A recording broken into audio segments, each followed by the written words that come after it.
A tense royal lunch turned into a breaking point. Camilla crossed the line, and this time, Prince William didn't stay silent. What started as a joke aimed at Prince George triggered a furious backlash behind palace doors. What followed? A confrontation the monarchy couldn't contain and won't soon forget. The lunch that lit the fuse. It was supposed to be a formal yet pleasant royal lunch, a symbolic show of unity at Clarence House, attended by key family members, all under the polished glow of cameras and palace aides. But by the time dessert was served, the tension in the room could be cut with a knife. The moment came like a strike of lightning, brief, sudden, unforgettable. Camilla raised her glass, smiling politely. Then, in a sing-song voice dripping with condescension, she turned toward Prince George. "Still sitting so stiff, darling?" She laughed. "You'll have to loosen up a bit if you want to be king one day." The table fell quiet. The laughter that followed felt forced. George's hand, which had been confidently holding his fork, froze mid-air. His eyes dropped instantly to his plate. His cheeks flushed red. He said nothing, but his body said everything. Catherine instinctively leaned toward him, gently placing a hand near his arm. And William? He didn't speak. He didn't flinch. But his expression darkened, jaw clenched, eyes narrowed, back stiff. Camilla, either unaware or indifferent, added another sting. "You know, my grandchildren would have had that plate cleared already. Such focus." Another smile, another dagger. It was the kind of comment that passes quickly in a room full of royalty, hidden under layers of etiquette and silence. But William saw it clearly for what it was. Humiliation, undermining, targeted cruelty aimed at his son. The atmosphere at the table turned cold. Conversations picked up again, but slowly, awkwardly. George barely ate another bite. Catherine's smile was gone, and William sat like a statue, eyes fixed on Camilla, not blinking once. This wasn't harmless teasing. It was deliberate, sharp, and public. And it didn't go unnoticed. Several aides later confirmed they had never seen Prince William look so tight-lipped. And Camilla? She breezed through the rest of the lunch as if nothing had happened. But something had happened. The future king's son had just been belittled in front of the monarchy, and his father had just seen enough. Camilla's long history of cutting remarks. This wasn't the first time Camilla's words had landed like poison inside palace walls. Palace insiders had been whispering for years, but now the whispers were growing louder. The queen consort had a habit, they said, of making subtle digs, especially when it came to William and Catherine's children. It was always the same pattern: a sweet smile, a soft laugh, and then a carefully placed insult, one you couldn't call out without looking too sensitive. She had a particular knack for comparing George to her own grandchildren, always in ways that stung. "My little Freddie's already giving speeches at school. So confident for his age," she once told a staffer during a family garden party. Then she glanced at George, who'd just stumbled over a few words in a conversation with an adult. But of course, all children grow at their own pace. Another time, she complimented Charlotte's outfit, only to mutter seconds later, "Though a little more traditional wouldn't hurt. Doesn't hurt to remind them who they are." And Louis? She reportedly described him as a bit much, loud and uncontrollable. Like the Middletons. It was always disguised as casual chatter, but those who worked closely with the family knew it was anything but. One palace aide put it bluntly, "Camilla's warmth toward the Wales children is paper-thin, and when she thinks no one's listening, she talks." Even Catherine's parenting style hadn't been spared. At formal receptions, Camilla was known to make side remarks like, "Kate's very involved," some might say a little over-involved, or, "Back in my day, we didn't hover over children. We let them grow up." Over time, it became a pattern. Not just bad taste, not just passive aggression. It was targeted, intentional, and worse, completely unaddressed. Until now, because after that lunch, with George shrinking at the table and William's jaw locked tight, the line had been crossed out loud and in full view. What Camilla had done privately for years was finally on record, seen by multiple witnesses, felt by a child who was already under the world's spotlight. And William? He was no longer going to sit silently and keep the peace. Not when it came to his children. Not when it came to his son's confidence. Because what Diana had once warned him about, the manipulation, the casual cruelty dressed in protocol, was now aimed at the next generation. And this time, he was ready to fight back. William learns the extent of the damage. After the lunch, Clarence House emptied like any other royal function. Smiles at the door, polite goodbyes. Everything on the surface seemed perfect. But the moment the car doors shut, the energy shifted. William didn't say a word. He looked over his shoulder, eyes meeting George's.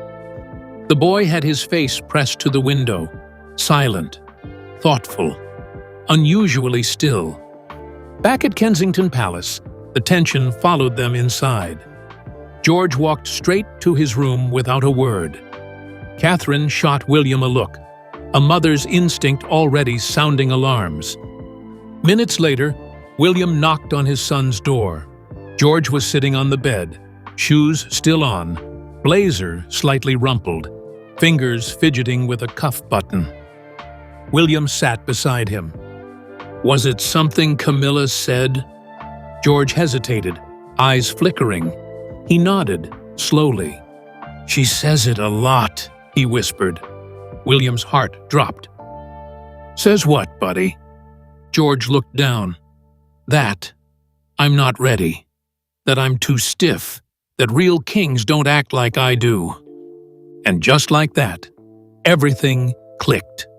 All the moments that seemed small suddenly became massive. All the times George came home a little quieter after palace events. All the hesitations, the nervous posture, the doubt.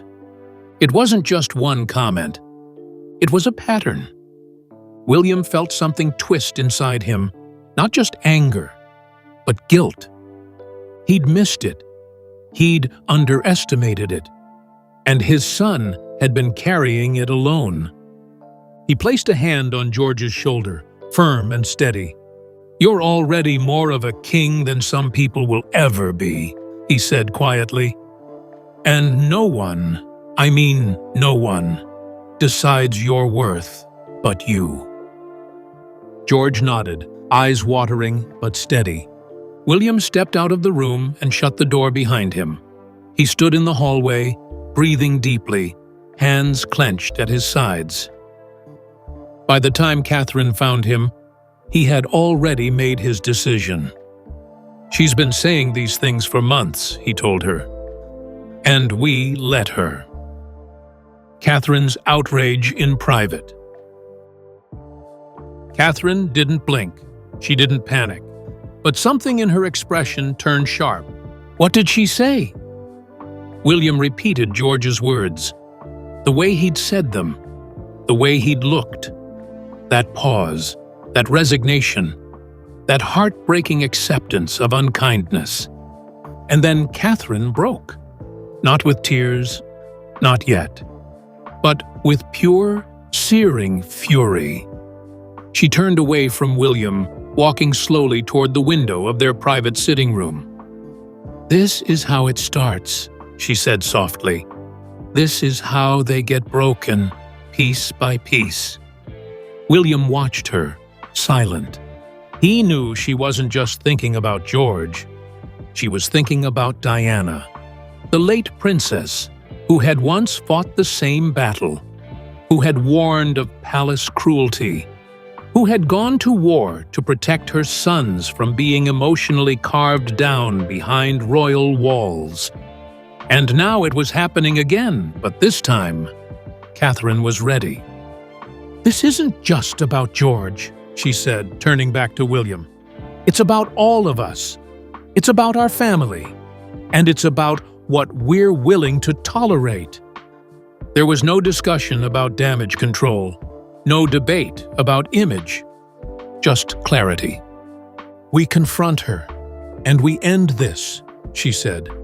"Not next month, not next week. Now." William nodded. "I'll handle it." "No," Catherine said, stepping closer. "We do this together, but if you go in alone, she needs to know it's not just about a father defending his son. It's about a future queen defending her family." In that moment, titles didn't matter. Neither did rank, nor protocol, nor keeping the peace. What mattered was a child's confidence, a future king's heart, and the parents who were now ready to draw a line in the sand. Camilla had underestimated Catherine for years, seeing her as polite, composed, a peacemaker. But she hadn't counted on this. The storm that rises when a mother watches her son being quietly torn down and refuses to stay silent. The confrontation was no longer optional. It was inevitable. The explosive confrontation.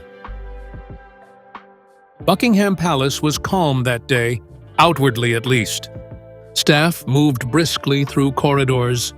Silver trays were polished. The press waited quietly outside, unaware that behind one of those grand oak doors, a private storm was about to hit. Prince William had arrived early. No aides, no protection officers, no scheduled agenda. Just one purpose. He walked down the familiar hallway, past portraits of ancestors who had ruled with poise and restraint. But today, restraint was off the table.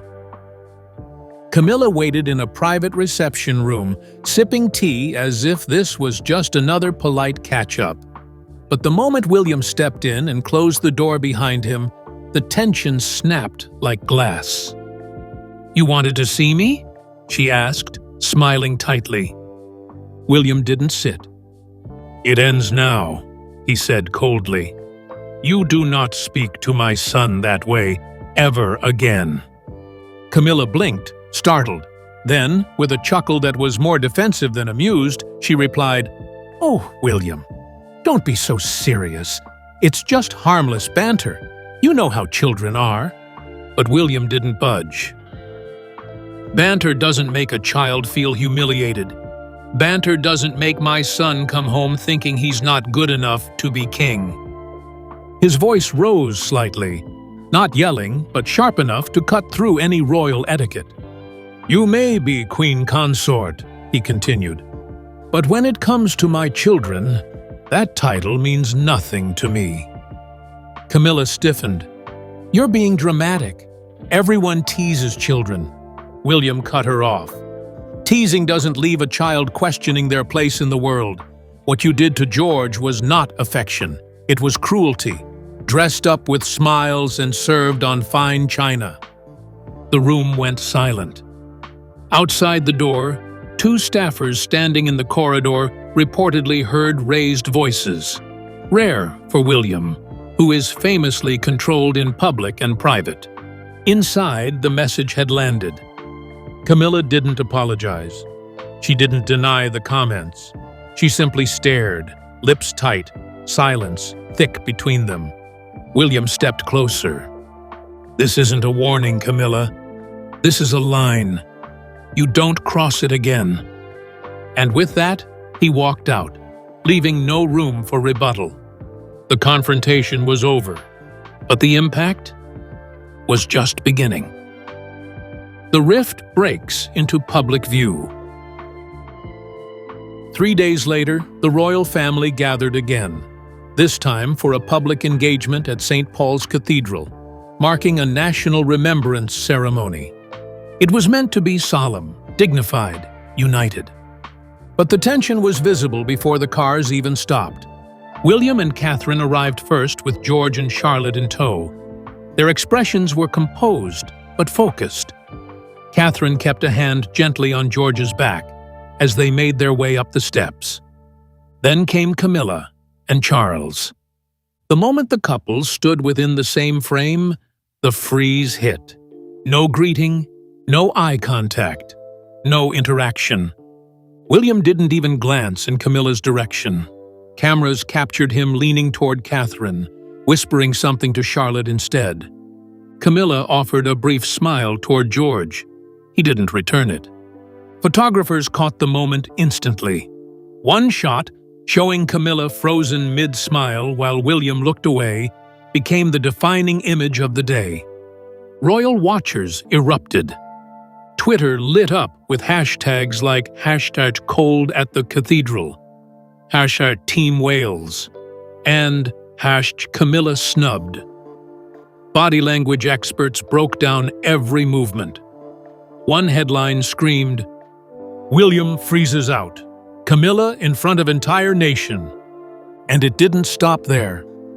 Footage of Catherine keeping George close throughout the ceremony, often placing her hand protectively on his shoulder, was replayed on morning shows worldwide.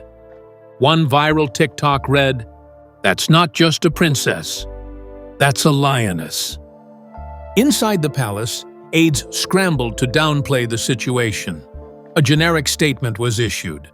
The royal family remains united in support of one another and their shared commitments. But it didn't work, because this wasn't gossip anymore. This was visible. This was undeniable. Camilla's relationship with William, already complicated, had now ruptured in public view. From that day forward, nothing was the same. They smiled for the cameras when they had to, but the cold space between them? That was real, and now the entire world could see it. The media frenzy. The public freeze at St. Paul's was all it took. By the next morning, headlines exploded across the UK and beyond, and this time, they didn't bother hiding the truth behind palace language. William's fury at Camilla boils over. Queen consort iced out after Prince George Row. Royal rift breaks into view. Every major outlet ran with it. And palace insiders? They didn't stay silent. Within hours, carefully placed leaks began appearing in trusted royal columns. The story was now official. Prince William had privately confronted Camilla over repeated comments made to Prince George. Comments that deeply upset the young royal and had been going on for some time. It wasn't a one-time incident. It was a pattern. And now, the world knew. One palace aide told the press anonymously, "It wasn't about protocol. It was about a father doing what needed to be done." Social media platforms ignited. The hashtag #HandsOffGeorge surged to the top of X, formerly Twitter, followed closely by #TeamWales, #WilliamSnaps, and Diana would be proud. Clips of George looking downcast at past events with Camilla began circulating alongside recent photos of him smiling with Catherine. The contrast told a story no headline needed to explain. One viral post read, "The monarchy survived scandals, divorces, even exile, but it may not survive bullying a child." Talk show hosts and royal experts jumped in. On live TV, respected commentators said what many had been whispering for years. Camilla has always walked a fine line with public sympathy, but going after a child? That's the line people won't forgive. And when a former palace staffer confirmed that Camilla's tone toward the Wales children had always felt icy, public outrage turned into full-blown backlash. Even international outlets weighed in. American anchors compared Catherine's quiet protectiveness to Princess Diana's legacy. Australian newspapers questioned whether Charles would be forced to intervene. Meanwhile, the palace issued one dry statement. Her Majesty, the Queen Consort, remains committed to family unity and supporting the future of the crown. It landed like a lead balloon. No apology, no denial, no accountability. Behind closed doors, Charles was said to be deeply rattled. But the damage was done. Because this time, it wasn't just about press drama or royal gossip. It was about a child, his parents, and the invisible battles they fought behind palace walls, now brought fully into the light. George's silent statement.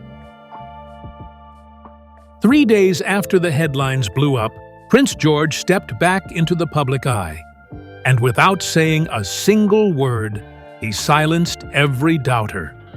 The event was a children's mental health awareness initiative. Small, humble, held at a local community center. No palace fanfare, no staged press moment. But the symbolism was impossible to miss.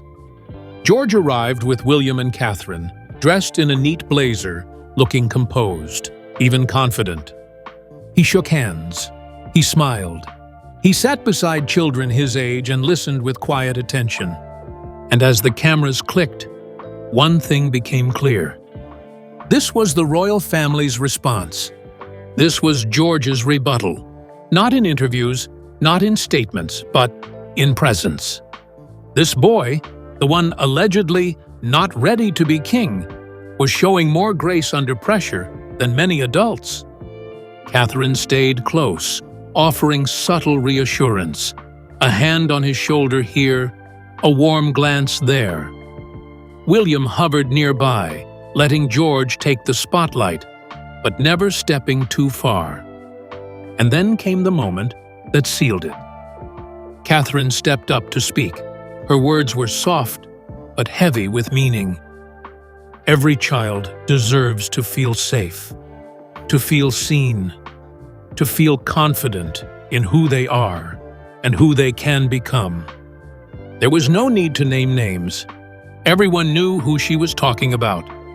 Online, the response was instant. Photos of George smiling at the event were shared everywhere with captions like, "The King in the Making."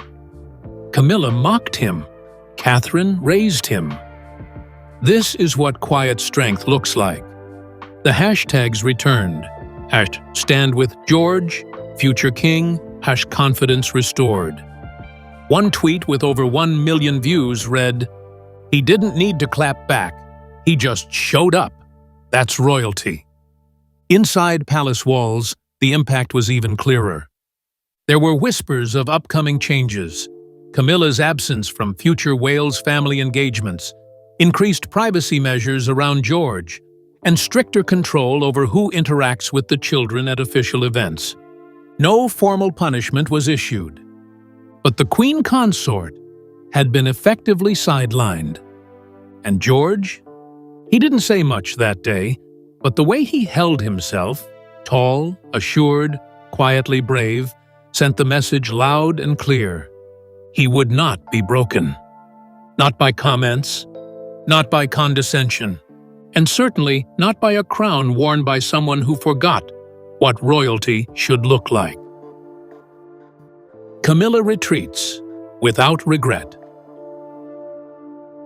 After the headlines, after the photos, after the public reaction, Camilla did what royals have done for centuries when scandal grows too loud. She stepped back. Not officially, not publicly, but in the quiet, calculated way only seasoned royals know how. Her presence at events involving the Wales family dropped sharply. Invitations that once included her name now came only from William and Catherine's team, or not at all. The message was clear. George was off limits. And behind palace walls, things changed fast. Planning meetings were rerouted. If Camilla was scheduled to attend an event with the Wales children, it was quietly adjusted. Staff started using phrases like separate family branches to describe public engagements. Outwardly, Camilla remained composed, smiling during walkabouts, waving at cameras beside Charles, hosting solo charity visits. But insiders knew better. She wasn't just stepping aside, she was being removed, delicately but deliberately. Still, there was no apology, no statement of regret. Sources close to her described her as misunderstood and frustrated, insisting that she meant no harm. But her refusal to admit any wrongdoing only widened the divide, because this wasn't about intention anymore. It was about impact. And the impact was undeniable. Prince George, barely a teenager, had become a symbol of everything the public wanted the monarchy to protect: innocence, kindness, and vulnerability. Camilla's words, her tone, her behavior, had struck at the heart of that. Royal insiders began calling it the soft exile.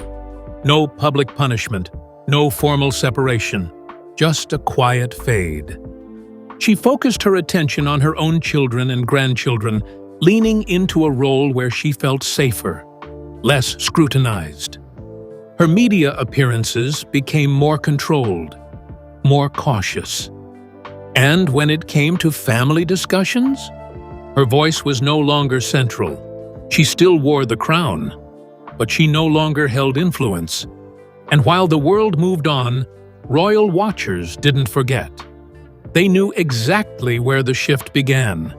The moment a queen consort tried to put down a child, and learned that not even a crown could shield her from the consequences. A father's line in the sand. As the dust settled, Prince William stood taller, not as the next king, but as a father who had faced something every parent dreads: watching their child shrink under someone else's cruelty, and doing something about it. In the weeks after the confrontation, William made quiet but permanent changes. New protocols were issued. No one, not even royals, would be allowed unvetted access to his children at family events. Every encounter would be coordinated, observed, and logged. Insiders said he told aides, "My children are not props, they're not politics, they are mine, and they come first." Catherine, ever calm and composed, stood stronger than ever beside him. She reshaped the family's schedule to include more engagements focused on mental health, childhood development, and emotional safety. She knew what they were doing wasn't just about now. It was about legacy. Prince George, once targeted as not ready, was now visibly more confident. His public appearances were deliberate, purposeful, supportive causes tied directly to youth empowerment, the same causes Camilla had subtly mocked him over. Charlotte and Louis, too, remained shielded, growing up in a home where respect was not optional, even behind palace doors. And William? He made one thing very clear. He would protect his children, even from his own family. During a private visit to one of his charities, a staff member overheard William speaking to George while watching him interact with other children. "You're doing more good with your smile than some people do with their titles." That single sentence captured everything. William was no longer playing the game the palace had taught him. He was rewriting the rules. No more staying silent to keep the peace. No more tolerating micro-cruelty behind golden curtains. No more sacrificing a child's self-worth for the sake of royal tradition. The line had been drawn, and this time it would not be crossed. Not by Camilla, not by anyone. William had found his voice, and through it, he gave his son something far more valuable than a crown: security, dignity, and a future free from fear. For the world, William emerged as more than just a royal figure. He emerged as a father with fire in his blood, and no fear in his heart when it came to standing up for his son. And in that moment, the world didn't see a crown. They saw a king. William didn't explode for headlines. He acted for his son. In that moment, he became more than the heir to the throne. He became a father who drew a permanent line. George found his strength. Catherine stood firm. And the message was clear. No crown is above a child's dignity.